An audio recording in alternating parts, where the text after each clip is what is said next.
So on this panel you find a button called 4up. The 4up button is used to select the 4 different types of sources that you can use in a 4up configuration. I'll show in a moment. But if that mode is not enabled, which is the case right now, the 4up button is used to select which input sources are recorded on the recording decks. And by default, the upper deck will record the result signal, which is what you see on the screen, on the touch screen. But as you press this one, for instance, I can now select which input source you see right here by pressing these buttons, as you can see. And if I wait until it ends, then this is now selected as my recording source. If I press repeatedly, you can now see the different 4up source fields. And if we take this one, for instance, you can now see I'm changing source number 2, a source for recorder deck number 2. And likewise, if I go here, I now select it for recording deck number 3. If I go here, it's for recording deck number 4.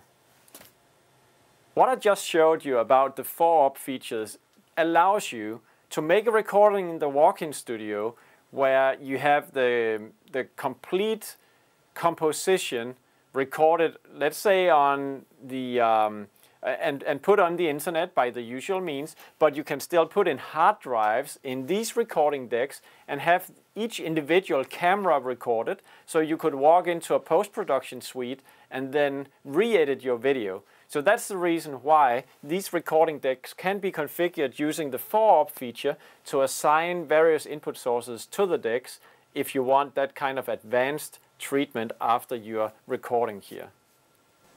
So now, if you go to settings, I want to show another way to use 4up, and if you go to production mode, you can see that selecting between these 6 different options will give you some preset configuration for using presentation, screen recordings, Wacom digitizer, green screen, etc.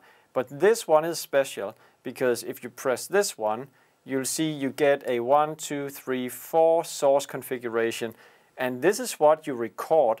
So let's say that you stuff people into this room for making a user group study and you want to have 4 different camera angles recorded in a configuration like this. This is when you choose that special mode. And on this monitor you now see the 4up configuration and how much sense it makes in relation to this button. So as I now press this button, it allows me to say, okay, so in this corner up here I want to have the top camera. In this corner down here I want to have my computer signal, and in this corner I want to have my front camera, and so forth.